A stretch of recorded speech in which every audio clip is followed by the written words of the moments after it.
이 존 캐버너라고 하는 굉장히 뛰어난 신학자가 아주 좋은 양서를 썼는데 많이 읽지는 않은 것 같아요.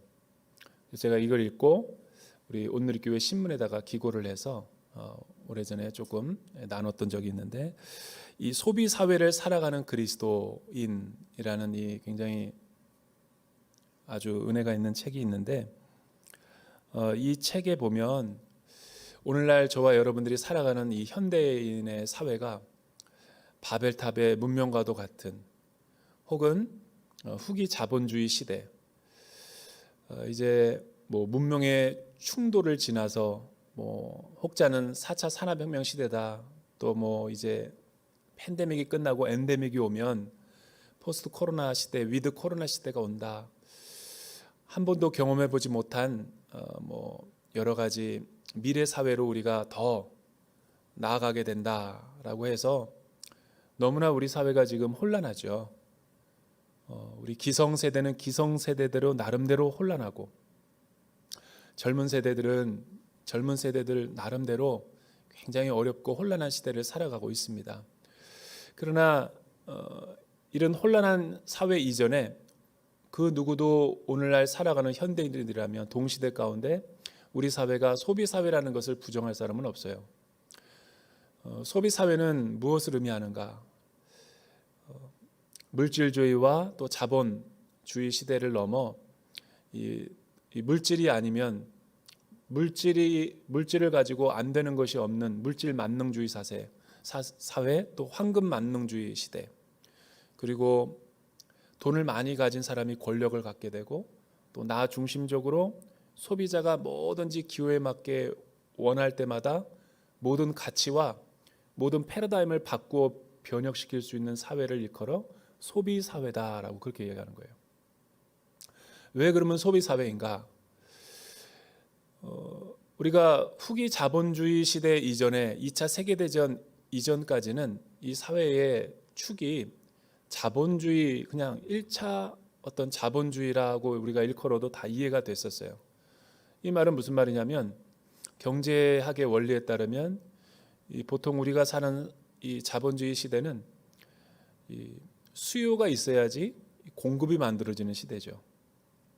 그러니까 수요가 100이면 공급도 한 적정량 100에서 150 정도를 해야지 이게 선순환되면서 경제 순환이 문제가 없이 이루어지게 되는데, 대공황 같은 것들이 왜 일어났는가를 보면 공급이 지나치게 많다거나 대량 생산으로 인해서, 또 수요는 굉장히 적은데 이 물량이 너무나 지나치게 과잉 생산된 거죠. 이런 흐름이 한번 깨지고 나더니 이제 전후에 복구가 되면서 우리 시대는 점점 이제 산업화가 돼서 또 고도로 발달되는 이 무한 경쟁 신자유주의 시대로 우리가 접어들게 된 거죠. 얼마 전까지만은, 코로나 이전까지는 신자유주의를 한마디로 말하면 자유무역, 또 자본주의 시장의 원리에 따라서 마음껏 이 기회와 또 선점이 이루어지게 되고, 노력하는 사람들이 이제 얼마든지 이 자신의 비전과 꿈을 성취할 수 있는 시대죠. 근데 오늘날 시대는 그런 공식이 깨져버렸어요. 오늘날 시대는 이 과도한 과잉 생산뿐만 아니라 과도한 소비까지 부추겨지면서 누구도 경제학자들이 예측할 수 없는, 소비도 예측할 수가 없고 수요도 예측할 수 없고 공급도 예측할 수 없는 불균형의 초래가 된 거예요. 이 사회는 무엇이 지배하는가? 소비를 부추기는 소비 사회가 지배돼 버린 거예요. 여러분, 소비 사회의 중심은 소비자죠. 그러니까 오늘날 우리 디지털 이 핸드폰을 보면 내가 원하지도 않는데 스팸 메일들이 너무 많이 오고, 원하지도 않는 메일을 우리는 매일 마케팅에 의해서 전단지와 찌라시, 맨날 집에 가면 제가 하는 일이 뭐냐면 전단지 띄어내는 일이야. 어느 학원 와라, 또 내 정보가 그렇게 어떻게 새놨는지 내 나이에 맞게 빅데이터에 의해서 모든 게 다 원하지도 않는데 내 카톡에 전자 이메일로 다 와요. 제 카톡에 60%는 다 소비 광고예요. 이걸 우리가 어떻게 해석해야 되는가? 그런데 이 무의식 가운데 여러분 계속 견물생심이라고 보면 또 사람이 희한하더라고요. 나도 모르게 제가 원래 그런 사람은 아닌데 얼리 아답터도 아니고 뭐 이렇게 기계를 좋아하지도 않고 차에 대해 관심도 없고 시계에도 관심이 없는 굉장히 진짜 수도원적인 사람인데 나도 모르게 내가 저희 가족에게 큰 실수를 했어요. 나도 이런 기계를 갖고 싶다라고 나도 모르게 어느 날 밥 먹다가 우연했다가 저희 아내한테 제압당했던 일이 말도 안 된다. 우리 아이들까지 그러더라고요. 이게 내가 왜 그런 실수를 했을까라고 보면 견물생심인 거예요. 나는 안 갖고 싶고 보기 싫어도 계속 그거에 세뇌되다 보면 가끔 가다가 100에 한 번은 말하게 돼요. 100에 한 번은 나도 카드를 긁더라고요. 이런 게 소비사회인 거죠. 그러니까 더 자극하고 더 많은 이미지를 더 소비를 자극하기 위해서는 방법은 과대 광고, 허위 광고, 과장된 언어와 표현밖에 없는 거예요. 그러니까 오늘날 우리 시대와 모든 TV라든가 언론과 신문들이 뭐예요? 자극적이고 선정적이고 계속 보여주는 걸 좋아하는 거예요. 여러분 존 캐버너라고 하는 그 사회학자는 이거를 일컬어서 이미지, 불란서로 시뮬라시옹이라는 단어를 썼어요. 실제와 이미지가 너무 다른 거예요. 이 격차가 너무 큰 시대를 오늘날 현대인들이 살아가다 보니 과소비와 과장된 광고와 뭐든지 돈이면 된다라는 물질주의 사회를 계속 부추기고 있는 거예요. 이런 혼란한 시대 가운데 기독교도 예외가 아니에요. 제가 어느 그 기독 신문에서 내가 마음에 들어하는 강의가 하나가 있어가지고 그 세미나에 등록하고 가봤어요. 가봤는데 그 광고 내용과 너무 달라요. 이런 일들이 너무 많이 생기는 거죠. 그러니까 교회도 뭐냐면 점점 예배가 하나님 중심이 되기보다는 소비자 중심으로 편의주의로 빠져가는 거예요. 오늘날 현대인들은 점점 나가 편리한 대로 내가 원하는 취향대로 예배를 해달라 소비자 중심의 예배와 양육과 프로그램들이 너무나 많이 생기는 거예요. 여러분 우리 한국교회는 그래도 60, 70년대, 80년대 큰 부흥을 경험한 고도의 산업화 시대와 함께 우리도 교회도 크게 성장을 했어요. 그러나 이제 양적으로 많아지다 보니까 질적으로도 굉장히 심각한 문제에 봉착했어요. 교회에 모이는 숫자가 제자도의 순도를 나타내지 않는 이미지와 실제가 큰 차이가 나타나는 괴리 현상이 벌어진 거죠. 그 질이 양을 못 따라가는 거예요. 그리고 모든 우리 교회 내부에도 소비자 편의주의, 나 중심주의의 신앙생활이 너무나 많아요. 이게 오늘날 우리가 봉착한 신앙의 큰 위기예요. 경건의 모양은 있지만 능력을 잃어버리는 거죠. 예배 부흥 그러니까 낙원상가만 부흥했다는 얘기가 있잖아요. 악기상들만. 부흥 했더니 심령의 부흥이 아니라 예배팀만 부흥했어요. 그러니까 현란하고 테크닉과 많은 스킬들이 난무하지만 정말 이 시대에 참된, 물론 우리 수요 예배팀은 빼고 표정들이 어두워지는 것 같아서 우리 수요 예배를 말하는 게 아니라 나는 얼마나 나 중심이 아니라 하나님이 기뻐하시고 하나님이 원하시는 예배자의 삶인가. 또 내가 이 강단에서가 아니라 무대 위에서 예배자로 하나님 앞에 서 있는 나의 홀리하고 거룩한 모습이 이 강단을 내려왔을 때 우리 일터에서, 직장 생활에서, 또 가정에서, 사회 관계 속에서 우리 친구들과 함께 얼마나 성육신적으로 삶이 예배자의 모습이 나타나는가. 오늘날 많은 유튜브들의 그 내용들을 보면 화려한 디지털과 조명, 또 테크닉과 기술 여러 가지 것들이 발달이 됐어요. 그걸 제가 부정하자는 것은 아니죠. 그러나 그것보다 더 중요한, 그 이미지보다 더 중요한 것은 뭐냐면 우리 내면의 영성인 거예요.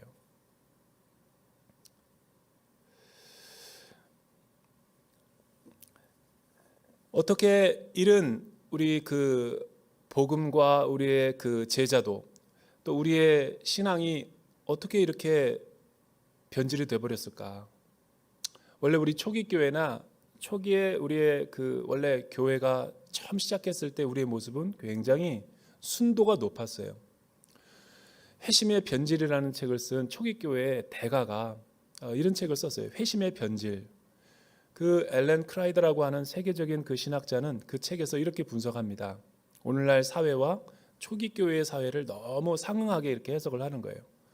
여러분, 초기 교회도 오늘날 저와 여러분들이 경험하는 똑같은 모습을 혼란을 경험했어요. 그런데 원래 예수님이 십자가에 돌아가시고 사도행전에 나타난 우리 초기 교회의 역사는 그 사도행전에 나타난 바로 그 교회의 모습이었어요.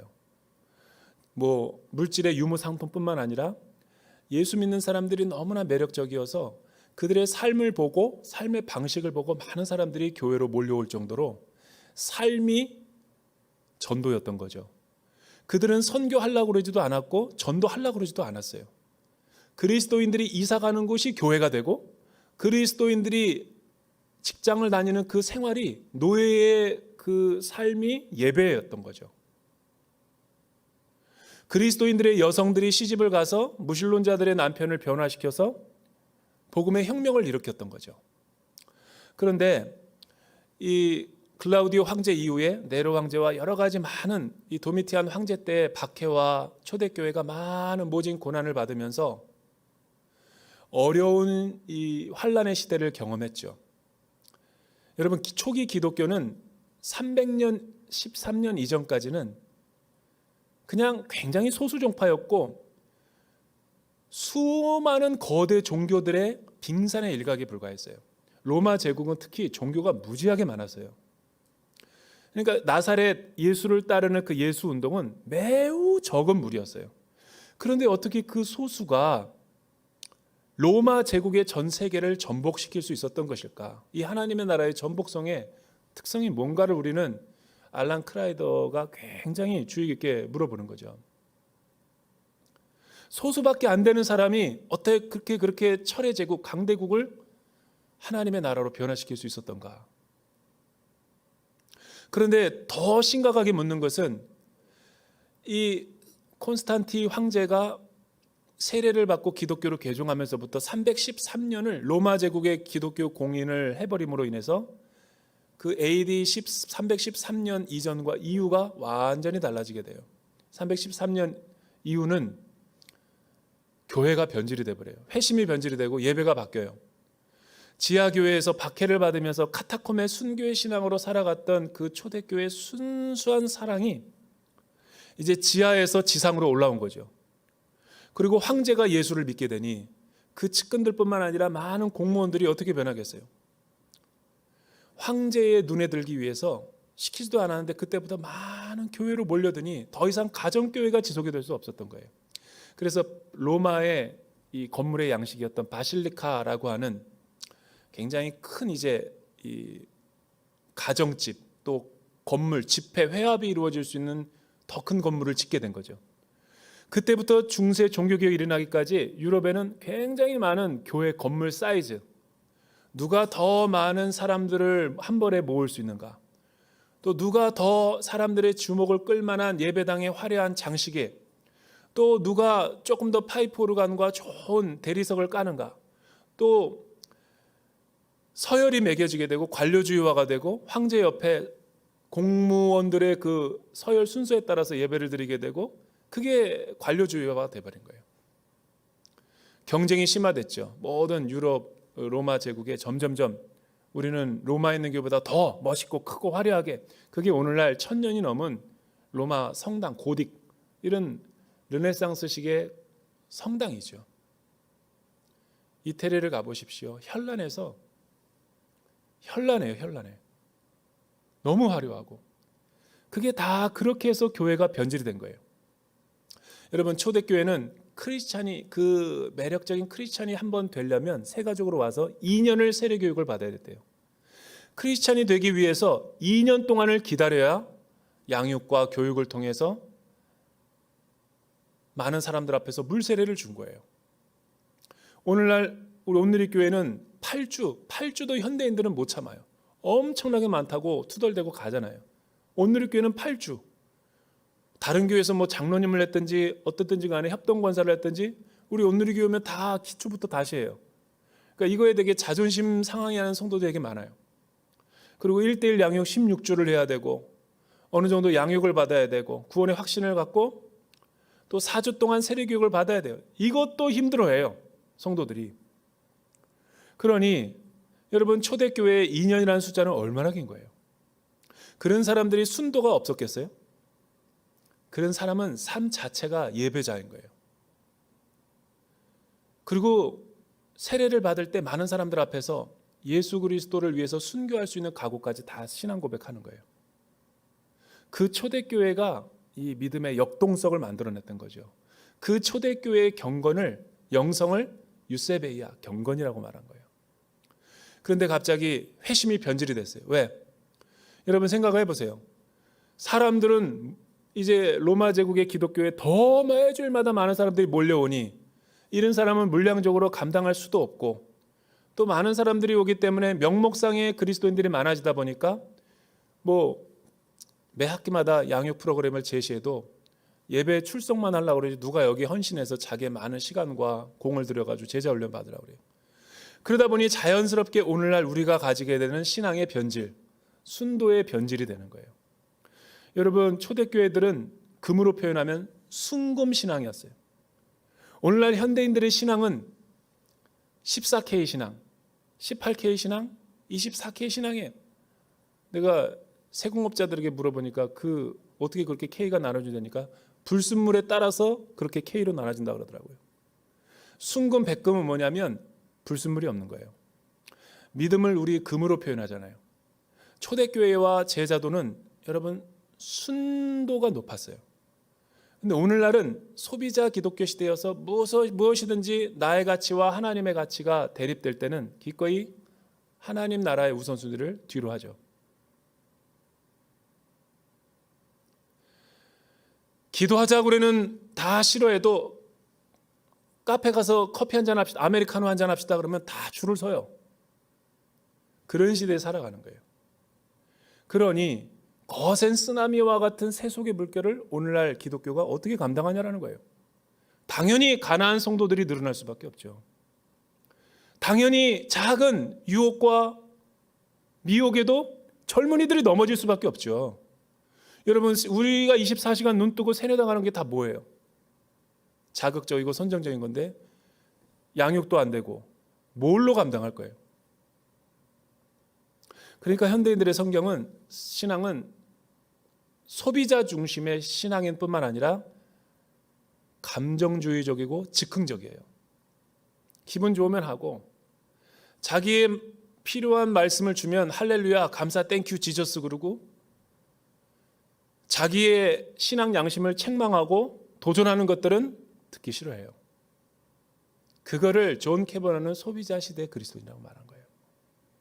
그걸 알란 크라이더는 회심의 변질이라고 그런 거고 오늘 말씀에 의하면 그거를 불경건이라고 하는 거죠. 어떤 내용이 있는지 한번 살펴보도록 원합니다. 여러분 1절서부터 4절 한번 같이 읽어볼까요? 1절서부터 4절 시작. 너는 이것을 알아라. 말세에 어려운 때가 올 것이다. 사람들은 자기를 사랑하고 돈을 사랑하고 잘난 척하고 교만하고 하나님을 모독하고 부모에게 순종하지 않고 감사할 줄 모르고 거룩하지 않고 무정하고 화해하지 않고 남을 헐뜯고 무절제하고 난폭하고 선한 것을 좋아하지 않고 배반하고 무모하고 자만하고 하나님을 사랑하기보다 쾌락을 더 사랑하고. 바울이 에베소 교회를 목회하고 있는 어린 디모데 목회자에게 이미 지금 말세 때다라고 선언하고 선포하는 거예요. 여러분 오해하면 안 되죠. 영상으로 예배 드리시는 분들도 착각하면 안 돼요. 여기에는 지금 악의 목록, 죄의 목록, 로마서 바울이 1장 18절에서부터 28절에 나오는 그 18가지의 죄의 목록을 이런 우리 시대적이고 현상적인 일들을 나열했기 때문에 이런 시대가 오늘 우리 시대에 살고 있기 때문에 그래서 말세인 게 아니라는 거예요. 성경에서 종말이라는 것은 구약과 신약으로 나눠져요. 여러분, 구약의 성도들은 이 말세, 종말의 시대를, 엔드 타임을 어떻게 이해했는가 하면 this age, 지금 내가 살고 있는 이 시대를 현 세대라고 말하는 거예요. 그런데 하나님의 날, 여호와의 크고 두려운 그 종말의 날이 어느 날 도래하면 그 이유가 이제 종말의 시대인 거죠. 그러니까 앞으로 장차 올 하나님의 나라의 시대를 이원론화시킨 거예요. 그런데 크고 두려운 날이 이제 장차 오기로 되어 있는데 하나님의 크신 자비하심과 긍휼하심과 사랑에 의해서 하나님의 아들 예수 그리스도의 십자가의 성취로 인해서 이 현 세대 가운데 하나의 더 세대가 끼어든 거예요. 그게 뭐냐면 예수 그리스도가 복음으로 하나님 나라를 선포하고 종말론적인 이 새 언약의 하나님의 언약을 성취하신 분이기 때문에 그분으로 인해서 장차 올 하나님의 나라가 이미 오게 된 거죠. 그러나 아직 다 실현되지는 않았어요. 그래서 이미와 아직 사이 우리가 살아가게 되는 거죠. 이게 예수님이 패러다임을 바꾼 종말론에 우리가 오늘날 살아가고 있는 이 두 세계 사이에서의 우리 그리스도인의 실존이죠. 여러분, 말세는, 종말은 예수님이 오신 때부터 장차 이제 완성될 그 때를 일컬어 세컨드 커밍, 재림의 때를 일컬어서 다 포괄적으로 엔드 타임, 종말의 때라고 말하는 거예요. 그러므로 여러분, 이 바울이 에베소에게 쓰는 이 서신의 때는 이미 예수님께서 도래하셨고 하나님의 나라를 선포하셨기 때문에 복음이 선포되고 지금 추수의 때가 성령 시대이기 때문에 2000년이 지난 시금이기 때문에 지금도 말세인 거죠. 근데 간혹 목사님들 그러잖아요. 말세 지말, 말세 가운데서도 또 말세다 강조하는 거죠. 그러나 그거는 우리 편이고 하나님 편에서 보면 그런 패러다임은 존재하지 않아요. 1000년이 하루 같고 하루가 1000년인 분에게 무슨 말세 지말이 있고 내일 오시면 바로 오시는 거죠. 또 안 올 수도 있죠. 그러나 중요한 것은 지금 우리가 살고 있는 종말의 시대를 알아야 된다는 거예요. 하나님을 떠난 이 세대는, 하나님으로부터 하나님이 없는 이 세대는 세기말적인 징후를 이미 다 그런 증상들과 현상들이 나타나고 있어요. 아담 때부터. 왜? 여러분, 하나님을 배역하고 하나님을 떠난 그 세계는 고장난 세계이기 때문에 하나님이 없는 내 개인의 삶은 이미 죽어있는 세계예요. 그러니까 이런 하나님이 없는 사람들의 소사이어티에서는 어떤 일이 일어나는가? 자기를 사랑하고 하나님보다, 그리고 하나님보다 돈을 더 의지하고, 하나님을 영화롭게 하기보다 자기 의와 행위를 되게 자랑하고, 그리고 겸손하지 않고 교만하죠. 그리고 하나님을 마음에 두기 싫어해요. 여러분, 죄인들의 특징이 뭐냐면 진리를 밀어내요. 그러니까 여러분, 이 불경건한 사람들의 특징은 하나님의 이름을 모독하고 저주하는 게 아니에요. 양반 같은 사람, 성품이 좋은 사람들도 복음을 듣고도 진리를 가만히 밀어내죠. 무관심한 거예요. 명동이라든가 강남이라든가 홍대 같은 데 가보면 지나가는 사람 붙들고 복음의 진리를 한번 여러분들이 선포해 보세요. 둔산동 앞에서 불금의 금요일 날 저녁에. 이해를 못해요. 그거죠. 진리에 대해서 무감각하고 진리에 대해서 관심도 없을 뿐더러 현 세계에만 관심이 있고 영원한 세계에 대해서 관심이 없는 거. 그게 내 영혼이 죽어있기 때문에 그렇죠. 그리고 하나님에게 모독할 뿐만 아니라 부모에게 순종하지도 않아요. 이미 십계명은 못 지키는 것은 다반사가 됐고, 감사할 줄도 모르고 거룩한 것을 사랑하기보다 이 육체의 정욕 같은 것을 좋아하죠. 그러니까 불나방 같은 삶을 더 좋아해요. 자극적인 걸 더 좋아해요. 여러분, 그런 이 불금 같은 불태우는 삶의 끝은 뭐냐면 불나방이에요. 그러니까 잠깐 좋았다가 더 큰 허무가 오는 거죠. 공지영 소설가는 오늘날 그 현대인들의 그 퇴폐적인 삶을 이끌어서 이렇게 표현했어요. 저녁에는 천국 같은데 아침에 일어나 보면 지옥이라는 거죠. 나는 아주 리얼리스틱한 표현이라고 봐요. 현대인들이 사는 삶이 그거예요. 우리가 추구하는 하나님 아닌 것들을 추구하는 삶을 다 보세요. 시간 낭비예요. 시간 낭비. 매해 명절이 찾아오면 한 살 한 살 더 먹으면서 느껴지는 게 뭐예요? 후회죠. 후회. 송구영신 예배 때만 후회 있는 게 아니에요. 죄를 짓고 나면 인간들은 깊은 허무감과 공허감에 빠지게 될 수밖에 없어요. 그래서 이 전도서 기자는 이렇게 말한 거예요. 세상의 모든 쾌락과 즐거움을 다 경험해 본 솔로몬의 영화가 그렇게 말한 거죠. 헛되고 헛되고 헛되니 모든 것이 헛되어 바람을 잡으려는 것과 같다. 기독교가 허무주의가 아니에요. 그런데 왜 하나님을 경외하는 솔로몬은 이렇게 얘기했을까요? 피안의 세계, 이 세계는 다 부정하고 믿음의 세계, 영적인 세계만 관심이 있어서 그럴까? 그게 아니라 하나님이 없는 삶이 얼마나 공허하고 헛되고 시간 낭비고 인생을 낭비하는 거며 바람을 잡으려는 것과 같은가를 경험적으로 얘기하는 거예요. 젊은이들은 아직 이런 얘기를 이해를 못하죠. 그리고 무정하고 공감하는 능력이 없어요. 누구는 너무 가난해서 먹을 건 양식도 없는데 자기중심적으로 자기 막 쓰는 거 소비하는 데는 너무 일가견이 있으면서 불우한 여러 가지 소외된 지체들에게는 관심이 없는 이기적인 모습이죠. 그리고 분노 조절이 안 되죠. 여러분 층간소음할 때 분명히 자기가 실수해서 칼치기 해가지고 뒤에 차를 갖다가 위협해 놓고선 오히려 적반하장도 유만부동이죠. 자기가 차 내리고 폭력을 행사하죠. 빵 경적을 울렸다고. 이해가 안 되는 층간소음이면은 애 키우는 집에 그럴 수도 있죠. 그런데 이제 막 뭐 흉기를 들고 가서 막 그냥 난봉을 부린다든지 뭐 멀리서 찾을 필요 없어요. 우리 부목사님들 다 아파트 옮겼잖아요. 나만 빼놓고. 층간소음 때문에. 네. 대전도 그래요. 대전. 여러분 제가 새벽기도 때 4시 30분에 집에서 출발하거든요. 5시 20분 새벽기도 하면. 그 새까만 겨울밤인데도 목사가 빨간불이면 서야죠. 그래서 나는 경건의 능력을 살기 위해서 항상 서요. 그러면 그 새벽에도 내가 안 가고 있으면 뒤에서 경적을 울려요. 얼마나 조급한 거예요. 내가 잘못하지도 않았는데.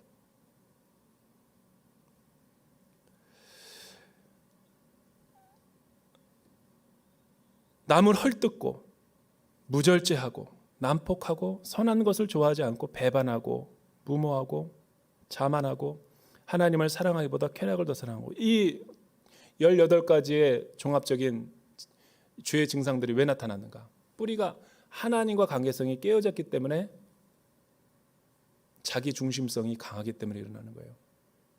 자기가 스스로 하나님이 되니까. 이런 사람들은 어떻게 해야 그 영혼이 병든 영혼을 치유할 수 있을까요? 하나님 입장에서 이런 영혼을 구원하고 싶어 하나님이. 그럼 방법이 뭘까요?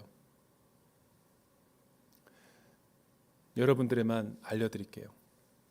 이 수요 저녁 예배 오신 분들이니까 조금 더 심화된 진리로 들어가서 제 인생을 좀 살아보니까 굉장히 자기중심적이고 이기적인 사람이 있죠. 하나님이 그런 사람들을 다루시는 방법이 있더라니까요. 나를 통해서도 보면 알듯이. 정말 말귀를 못 알아듣는 사람들의 하나님이 다루시는 방법이 있어요. 기가 막혀요. 이 방법을 쓰면 안 돌아올 사람이 없어요. 고속버스 터미널에 어떤 서울에서 사역할 때 성도님이 아유 목사님 맛있게 먹으라고 그래가지고 뭐 특별한 해외에서 사온 과자라 그래서 큰 포장지에다가 아주 굉장히 고급스러운 과자를 선물로 준 적이 있어요. 그래서 제가 그걸 목사님이랑 공유하고 나누기 위해서 그거를 이제 딱 펼쳐봤더니 이름이 슈니발렌이야. 유럽에서 온 과자인데 슈니발렌 과자. 이름도 안 잊어버려요 내가. 근데 그 슈니발렌 과자가 뭐냐면 유럽에서만 있는 과자인데 굉장히 과자가 그 한 자몽의 1.5배 되는 크기예요. 동글동글한 거. 근데 두께가 호두 과자만큼 단단해. 코코넛처럼. 그래서 그 옆에 과자 옆에 망치까지 들어있어요. 과자를 먹는 법 해가지고 이렇게 매뉴얼을 보는데 내가 너무 웃겨가지고 1번 망치를 든다. 2번 큰 신문지를 깔고 그 슈니발렌을 꺼내고 세게 3-4번 내려친다. 그리고 잘게 부순다. 그래서 입의 크기가 되면 먹는 거예요. 엄청 두꺼워요. 그러니까 그 안에는 여러 가지 양념 조미료 같은 게 있고, 그런데 먹고 나서는 다들 맛있다고 그래요. 여러분, 코코넛처럼 굉장히 견고한데 망치까지 들어있어. 슈니발렌. 그러니까 하나님이, 그리고 그 안에 부드러운 여러 가지 양념된 속살과 같은 과자들이 있어서 그 딱딱한 것에다가 그걸 넣고 같이 입에다 넣어서 먹으면 굉장히 독특한 맛이에요. 슈니발렌. 근데 하나님이 우리를 그렇게 단단한 자아와 자아 중심적이고 자기밖에 모르는 사람을 하나님이 다루시는 방법은 인간 막대기와 사람 채찍밖에 없는 거예요. 그래서 자기보다 더 강력한 상사를 만나게 해요. 자기도 꽤 성격이 강하다고 생각했는데 직장에 가보니까 굉장히 힘들어하는 어떤 이 카운터 파트너를 허락하세요. 경험하셨을 거예요. 저는 교회에 목회하다가도 경험해요. 제가 우리 동누리 남누리 하면서 순장 교체 장로님과 의논해가지고 이렇게 다 조금 오래됐으면 순장을 교체하고 순도 이렇게 바꿔야 되잖아요. 장로님 운영위원회랑 통과해가지고 다 바꾸기로 했는데 스팸 메일이 왔어요. 몇 분 성도들에게. 목사님, 이번 학기 정말 수고 많으셨습니다. 순 바꾸면 저 둔산 제일 감리교회로 옮깁니다. 내가 대전에 와서도 받아봐. 서울에서도 받았는데. 그러니까 우리 성도님들 마인드는 내가 순을 바꾸는 거를 자기를 싫어해서 바꾸는다라고 그렇게 생각하더라고요. 목사님이 우리끼리 모임이 좋은 사귐의 모임을 갖다가 싫어해서 이렇게 흩트는구나. 자기를 공격하는 줄 알더라고요. 그런 거 여러분 절대 아닙니다. 제가 선택한 것도 아니고 제가 이렇게 바꾼 것도 아니고. 여러분, 그리고 이런 성도님도 있어요. 목사님 제발 좀 순을 좀 바꿔주십시오. 어느 A 집사 때문에 내가 정말 우리 대전 온누리교회는 너무 좋은데 그분 때문에 내가 신앙생활을 이 순모임 때문에 내가 너무 힘듭니다. 바꿔주십시오. 그러니까 제가 누구 얘기를 들어줘야 돼요? 순을 바꾸면 자기는 열심히 헌신하고 봉사할 수 있대요. 그런데 그런 분들의 공통점이 있어요. 바꿔주잖아요. 다시 메일이 와요. 또 바꿔달라고. 거기 가니까 더 울트라가 있대요. 그거죠. 여러분, 한 번 젊은 사람들이 취직을 한 다음에 어렵게 취직한 다음에 6개월도 못 다니고 이직하려고 하는 유혹받는 분들 있죠. 여기는 내 타입이 아니야. 근데 하나님이 뭔가 다루시는 게 있어요. 자기를 바꿔야 되는 거예요. 주변을 바꾸는 게 아니라 예수 믿고 복음으로 변화된다는 건 뭐냐면 하나님 앞에서 말씀한 내가 바뀌는 거예요. 내가. 예수 믿고 구원받았더니 바뀌는 게 있어요? 정부는 안 바뀝니다. 내가 예수 믿고 영적으로 거듭나고 영적인 비늘이 벗겨지고 주의 사랑을 깨닫게 된 뒤에 세상이 바뀌어 보이는 거죠. 이직하는 청년들은 늘 1년에 12번도 더 이직해. 그러니까 남들은 자리 잡을 동안 계속 이 핑계 저 핑계 대며 적응하지 못하는 거죠. 10년은 파야죠, 한 우물을. 배울 게 있어요, 여러분. 옆에 사람들에게. 왜 안 바뀌는 거죠? 슈니발렌 같은 단단한 내 왜곡된 자아, 내가 최고고 내가 갑이고 내가 하나님을 다 안다라는 착각, 부셔야 돼요. 그래서 하나님은 그 복을 주시기 전에 복 받을 그릇이 완성이 안 되면 복을 안 줘요. 생각을 해보세요. 여러분, 비가 막 내리는데, 이른 비와 늦은 비가 내리는데, 은혜의 폭포수가 내리는데 내가 대야를 거꾸로 놓는다고 생각해 보세요. 어떻게 받아요? 그래서 하나님은 복을 주시기 전에 우리의 인격을 다듬어 가는 것을 먼저 하시는 거예요. 마음이 가난하게 만들고 온유하게 만들고 아직 내가 다듬어지지 않을 때 더 낮은 자세로 훈련시키는 거죠. 그래서 물과 겸손은 낮은 곳으로 흐르는 거예요. 내 마음이 낮아지지 않으면 하나님이 그 어떤 은혜를 복을 주더라도 받지 못하는 거예요. 그래서 5절과 6절을 보면 이런 말씀 있죠. 경건의 모양은 있으나 경건의 능력은 인정하지 않게 될 것이다. 너는 이런 사람들을 멀리하여라. 그들 가운데는 남의 집에 살면서 들어가 어리석은 여자들을 유인하는 사람들이 있을 것이다. 그런 여자들은 죄를 무겁게 지고 온갖 종류의 욕심에 이끌려 항상 배우긴 하지만 결코 진리의 지식에 도달할 수 없다. 여러분 5절서부터 7절까지가 무슨 내용을 다루고 있는 것 같아요? 말세에 일어나는 특징이 세 가지가 있는데, 첫째는 이런 사회적인 심틈, 현상들 있죠. 불경건한 모습들.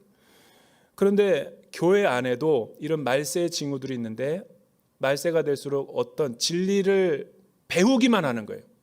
원래 경건, 유세베이아라는 단어가 무슨 뜻이냐면 구원받은 사람들의 하나님을 향한 관계성뿐만 아니라 이웃들과의 수평적인 관계성이 온전해지는 우리의 총체적인 삶을 말하는 거예요. 경건이. 그래서 믿음이 좋은 사람들은, 경건한 사람들은 하나님을 닮았지만 또 주변에도 선한 영향을 끼치는 거예요. 불경건은 뭐예요? 치우치는 거. 그러니까 교회 안에도 구원받은 성도들만 있을 것 같지만 사실은 회심하지 않은 사람도 있어요.